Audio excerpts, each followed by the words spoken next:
the Irwin fine-tooth toolbox saw. So before we even get onto the saw itself, we need to think about holding the piece of wood safely. So let's cover that now. Okay, you might think that a woodworking vise would be the ideal place to cut wood, but really it's not, because you can't really get to the wood you need to cut. They're never right at the end of a bench. You can put it in the vise like this and cut this way, but it's really not ideal, especially for learning. A really good option is to make yourself one of these. It's called a bench hook, or buy one. It's just a bit of wood on the bottom, a bit of wood on the top, and a bit there. And you can just hold this against a workbench like this, or if you do have a vise, even better, you can put it in the vise, tighten the vise, and then we can put the wood here and chop here. And that way you won't damage the bench with your saw. That's great for small pieces of wood, but not big bits. Third option is just screw a bit of wood to the end of whatever work surface you're working on. You can hold the bit of wood here like this and then chop off the end of the bench. This is my personal preferred method for chunky bits of wood. Now, before we actually do any sawing, we've got to mark a line on our bit of wood. And the great thing about Western style saws is they have a set square built into the handle. So you can just put the set square on the wood like this, and then make a line across like that. And that is 90 degrees.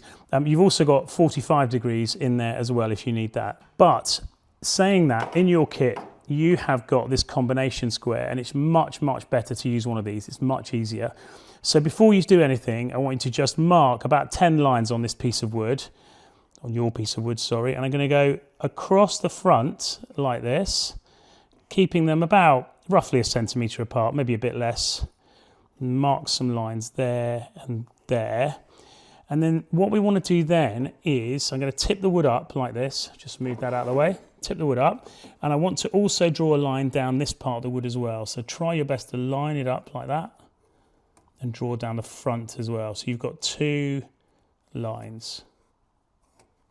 Okay, so your finished bit of wood should look like that, lines going across and down.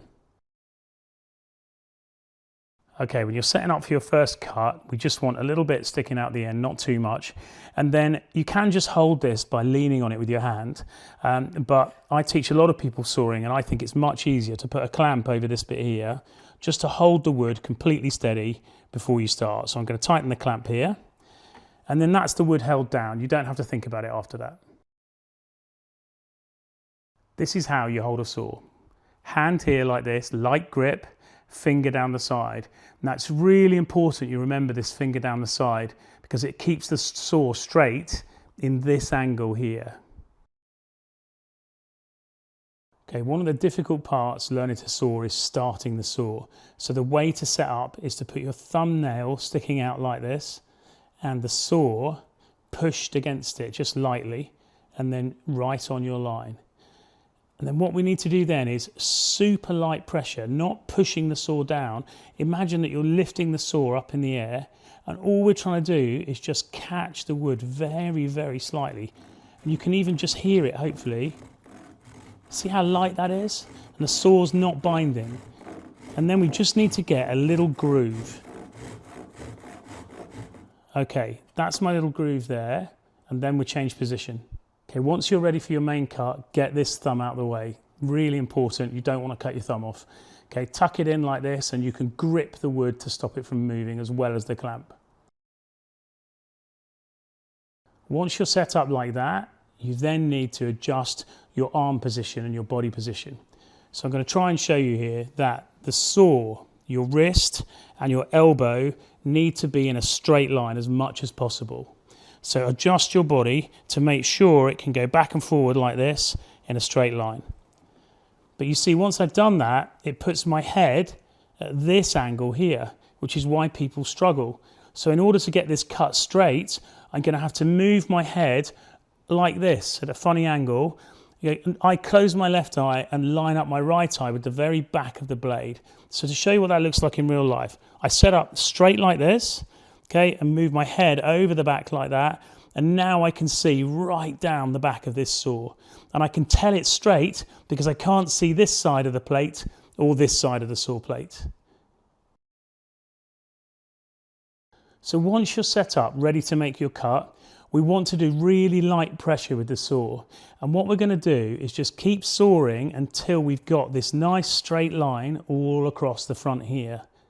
So let's start then. Line up nice and straight, light pressure, super light. If the saw's stopping like this, it means you're pushing too hard, okay? So lift the weight off the saw and light pressure. Follow that line back. You might have to blow the sawdust as you go.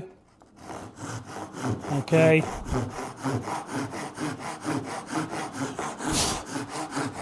Okay.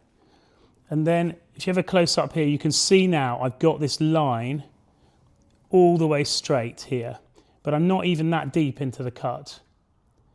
The key part about this is we're going to switch now.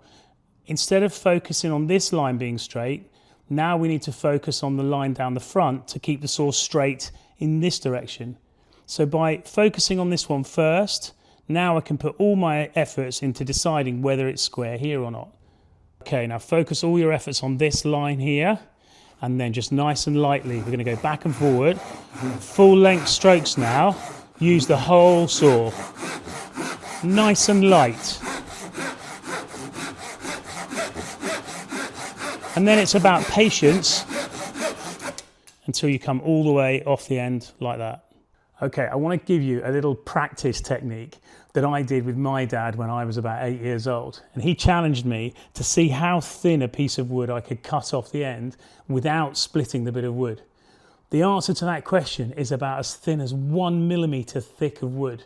Now, if you just practice that over and over and see if you can do it, by the time you can cut a 1 millimeter thick bit of wood without it breaking, then you'll be able to saw.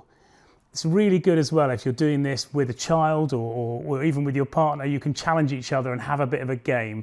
So good luck. I really, really hope you enjoy sawing as much as I do.